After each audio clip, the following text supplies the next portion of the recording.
ایک نعمت ہے، موت و زندگی ایک نعمت ہے، یہ اللہ تبارک و تعالیٰ کی ایک نعمت ہے۔ اور اگر کسی کو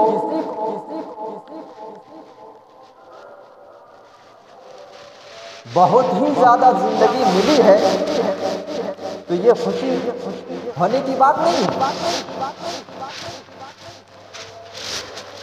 کہ ہم جشن منایا جائے۔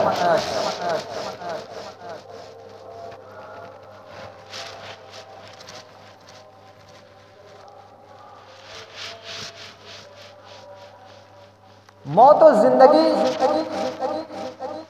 یہ ایک نظام ہے اللہ تعالیٰ کا جو چل رہا ہے۔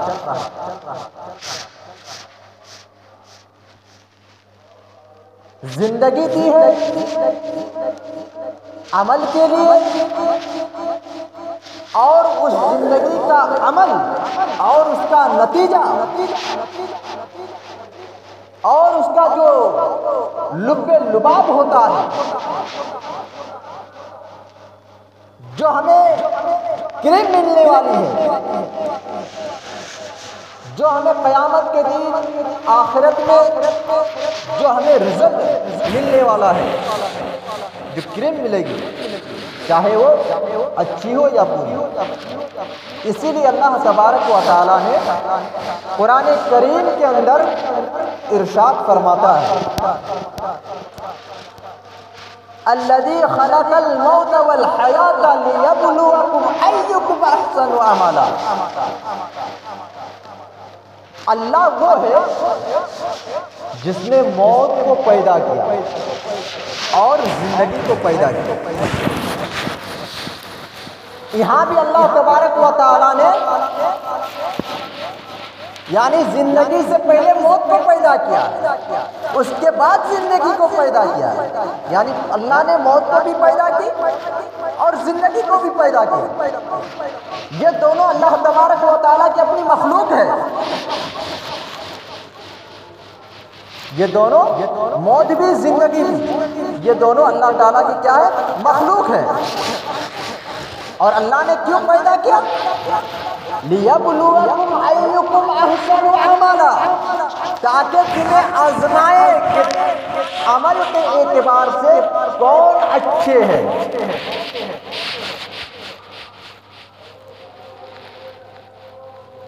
اگر زندگی دی ہوتی اور موت نہ ہوتی تو کون آج نماز پڑھتا اس مسجد کے اندر سے؟ کون آتا نماز پڑھنے کے لیے؟ کون غریبوں کو کھانا کھلاتا؟ کون فقیروں کو دیکھتا؟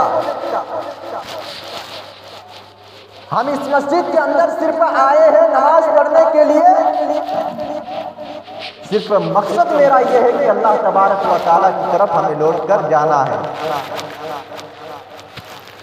ہمیں ایک دن مرنا ہے۔ اگر موت نہ ہوتی، زندگی ہوتی، ہمیں کوئی نہیں دیکھتا، کون سلام کرتا، کون مریضوں کی عیادت کرتا؟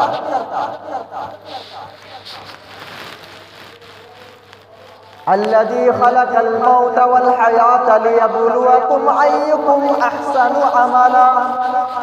اللہ تو وہ ہے جس نے موت و حیات کو اس لیے پیدا کیا ہے تاکہ تمہیں آزمائے کہ کون عمل کے اعتبار سے اچھے ہیں۔ صرف آزمائش کے بارے میں، امتحان۔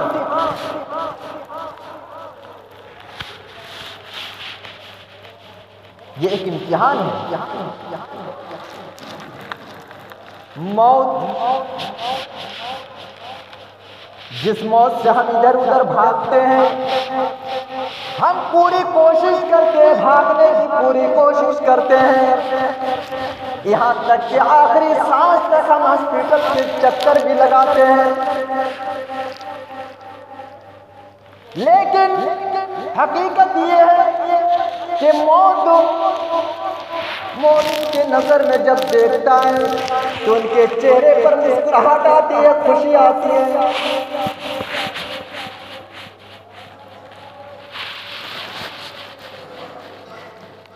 کیا آپ نے حضرت زینب کا واقعہ نہیں سنا ہے؟ حضرت عائشہ کا وہ سوال ہے کہ اللہ کے نبی صلی اللہ علیہ وسلم ہم اتنے بیویاں ہیں، آپ کے پاس اتنی بیویاں بیٹھی ہوئی ہیں، اے اللہ کے نبی صلی اللہ علیہ وسلم آپ سے پہلے کون ملاقات کرے گا؟ آپ سے پہلے کون جا کے ملے گا؟ اللہ کے نبی جناب محمد رسول اللہ صلی اللہ علیہ وسلم کہتے ہیں اطول قرنا یدن، جس کے ہاتھ سب سے زیادہ لمبے ہوں گے وہ مجھ سے جا کے سب سے پہلے ملے گی۔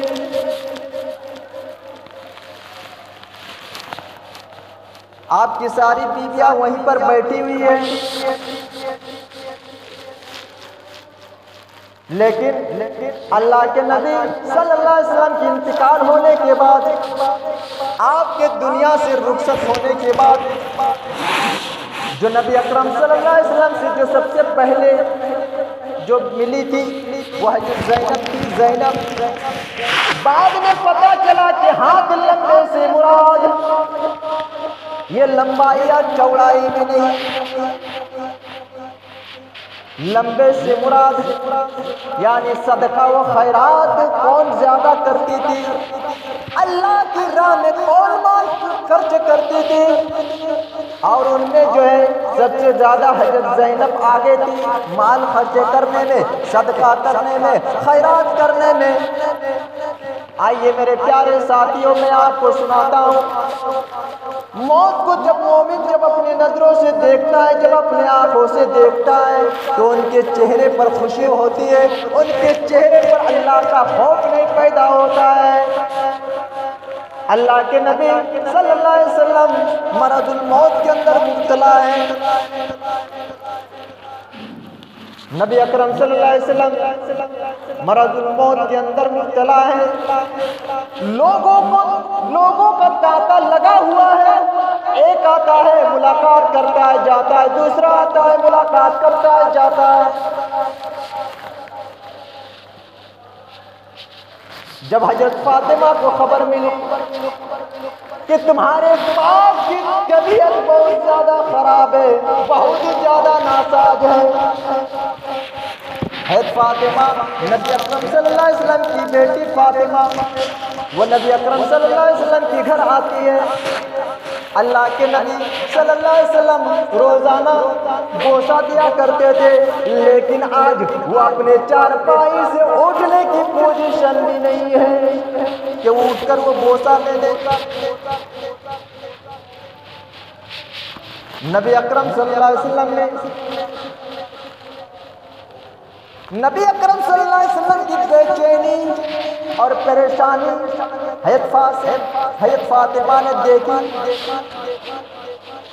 تو فرمایا واہ کر بابا، ہائے میرے ابو کی تکلیف، ہائے میرے ابو کی تکلیف۔ نبی اکرم صلی اللہ علیہ وسلم کی ازواج مطہرات بیٹھی ہوئی ہے، ساری کی ساری بیویاں بیٹھی ہوئی ہیں، نبی اکرم صلی اللہ علیہ وسلم نے حضرت فاطمہ کو اپنے سینے سے لگایا، اپنے قریب کیا اور کہا اے فاطمہ، تمہیں بے چین ہونے کی کوئی بات نہیں ہے، تمہیں پریشان ہونے کی بات نہیں ہے، اے فاطمہ مجھے ایسا محسوس ہو رہا ہے، اے فاطمہ مجھے ایسا لگ رہا ہے کہ میرا آخری وقت ہے، اے فاطمہ۔ حضرت جبرائیل علیہ السلام ہر سال قرآن وحی لے کر کے آتے تھے، مجھے ایک مرتبہ وحی ہمارے اوپر لے کر کے آتے تھے، لیکن اس سال جو ہے جبرائیل علیہ السلام نے دو مرتبہ مجھے دور کیا، دو مرتبہ یاد کرایا، اے فاطمہ مجھے ایسا لگتا ہے کہ میرا آخری وقت آخری قریب ہے، مجھے اللہ سے ملنے کا وقت قریب آ گیا ہے۔ جب یہ بات سنی فاطمہ نے تو ان کی آنکھوں میں آنسو آ گئے، ان کی آنکھوں سے آنسو نکلنے لگے۔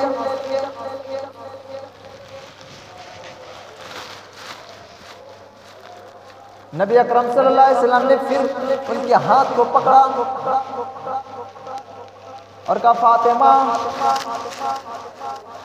تمہیں پریشان ہونے کی ضرورت نہیں ہے، آج کے بعد تمہارے پاس کوئی تکلیف نہیں ہوگی۔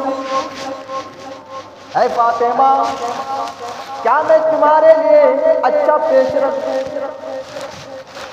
آخرت ایک اچھا ٹھکانہ ہے۔ اے فاطمہ کیا میں تمہارے لیے اچھا خوشخبری رکھ دوں؟ اور نبی اکرم صلی اللہ علیہ وسلم نے حضرت فاطمہ کے کان میں ایک بات کہی ہے، ایک جملہ ادا کیا ہے، اے فاطمہ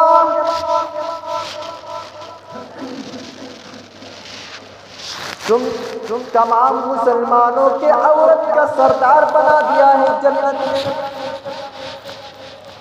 بخاری کے دوسرے الفاظ کی روایت ہے کہ فاطمہ میری اس امت کے تمام عورتوں کا سردار بنا دیا ہے جنت میں۔ جب اس لفظ کو اللہ کے نبی صلی اللہ علیہ وسلم نے کہا تو حضرت فاطمہ مسکرانے لگی، ہنسنے لگی، کھلکھلانے لگی۔ آپ کی بیویاں وہیں پہ بیٹھی ہوئی ہیں، ازواج مطہرات بیٹھی ہوئی ہیں۔ حضرت عائشہ کہنے لگی اے فاطمہ تمہارے باپ نے تمہارے کان میں کیا فرمایا ہے؟ نبی اکرم صلی اللہ علیہ وسلم نے کیا فرمایا ہے؟ فاطمہ کہتی ہے کیا تم نے دیکھا نہیں ہے، کیا تم نے دیکھا نہیں ہے کہ نبی اکرم صلی اللہ علیہ وسلم نے تمہاری موجودگی میں جو زور سے نہیں بولے وہ میرے کان میں وہ بات کہی ہے؟ یعنی اللہ کے نبی صلی اللہ علیہ وسلم وہ بات آپ سے چھپانے چاہتے تھے اور صرف مجھے بتانا چاہتے تھے، تو میں نبی اکرم صلی اللہ علیہ وسلم کی اس راز کو کیسے فاش کروں؟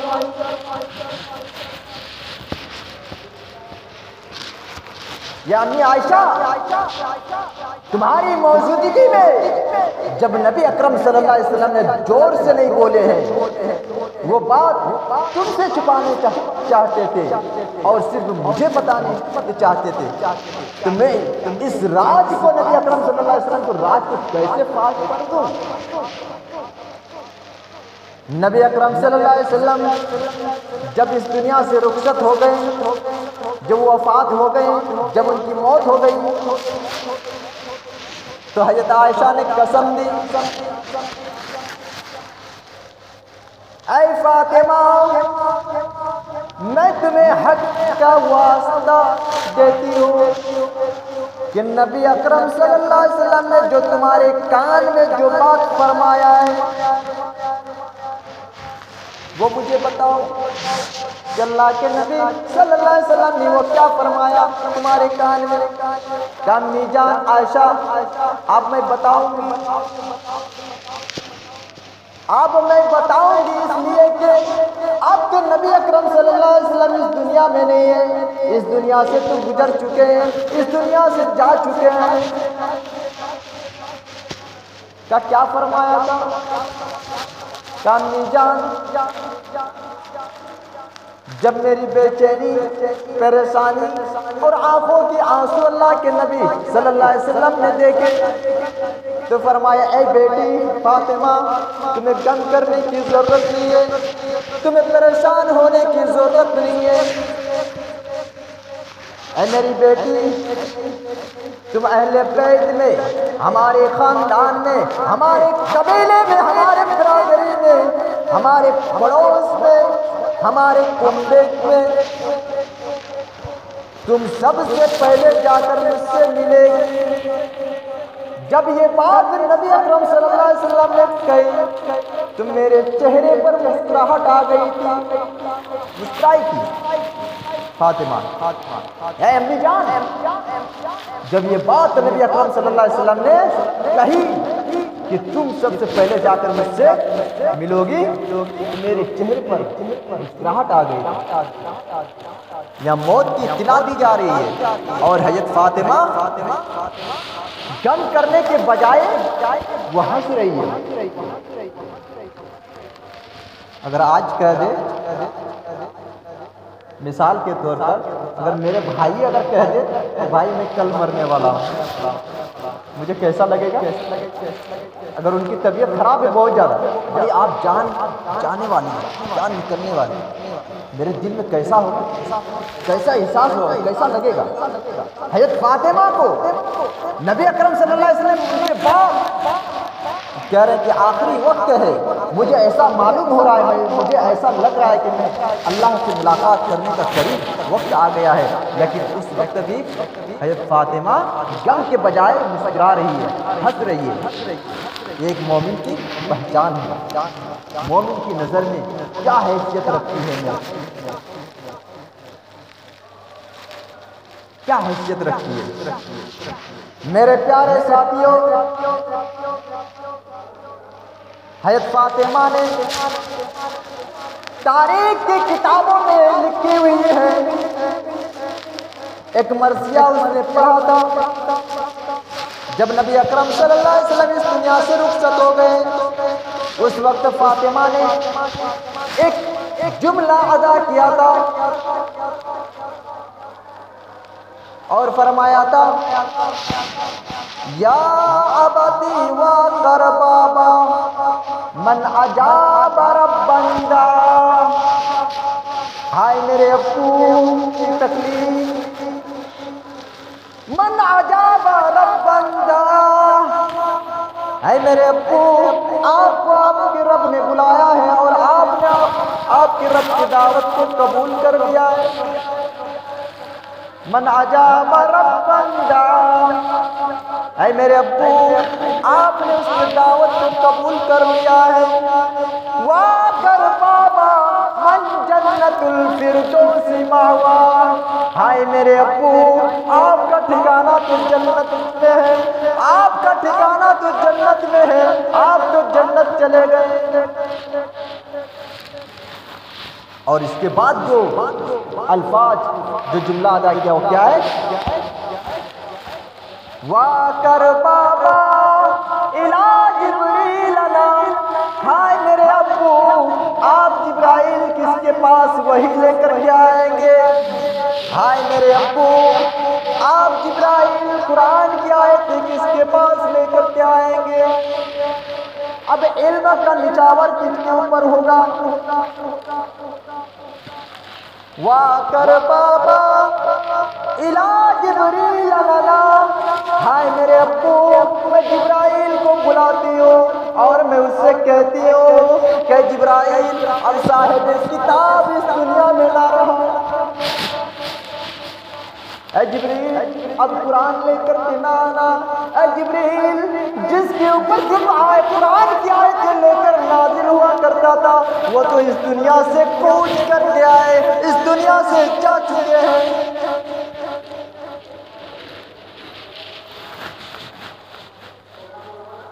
اس جملے سے آپ اندازہ لگا سکتے ہیں کہ حضرت فاطمہ کے اوپر کیا پہاڑ ٹوٹی ہے نبی اکرم صلی اللہ علیہ وسلم کی وجہ۔ اللہ کے پیارے نبی جناب محمد رسول اللہ صلی اللہ علیہ وسلم نے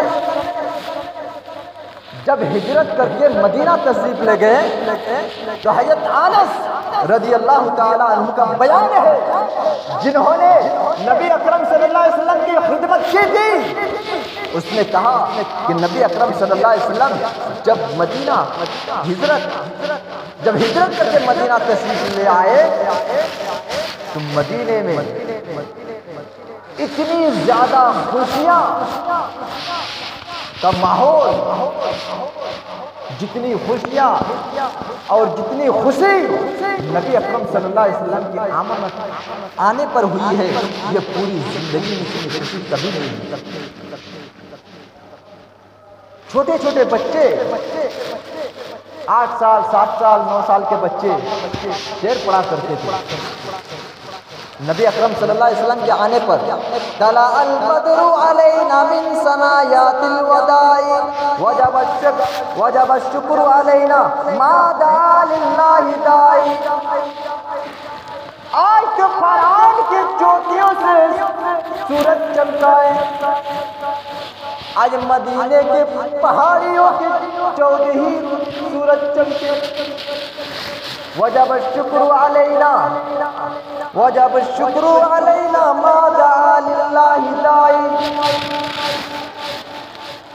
محمد کے آ جانے سے اللہ کا جتنا بھی شکریہ ادا کیا جائے اتنا کم ہے۔ وہی انس فرماتے ہیں کہ نبی اکرم صلی اللہ علیہ وسلم مدینے میں جب حضرت عائشہ کی گود سے ان کی روح پرواز ہو رہی تھی، ان کی روح نکل رہی تھی، اس وقت مدینے میں غم کا ماحول ہو گیا، تاریک میں اندھیرا چھا گیا۔ میرے پیارے ساتھیوں، نبی اکرم صلی اللہ علیہ وسلم جب آئے تو خوشی کے ماحول میں آئے، جب آئے تو خوشی ماحول بنایا، اور جب اس دنیا سے چلے گئے تو پورے کے پورے مدینے میں اندھیرا چھا گیا۔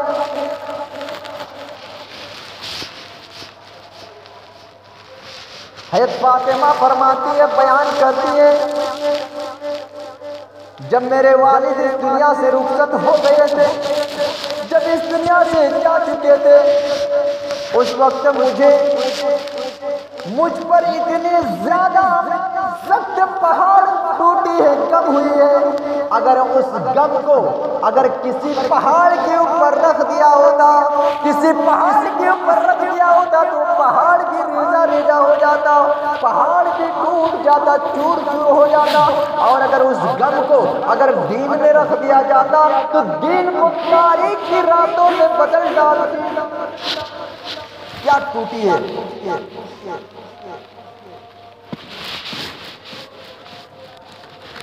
اس سے اندازہ لگا سکتے ہیں۔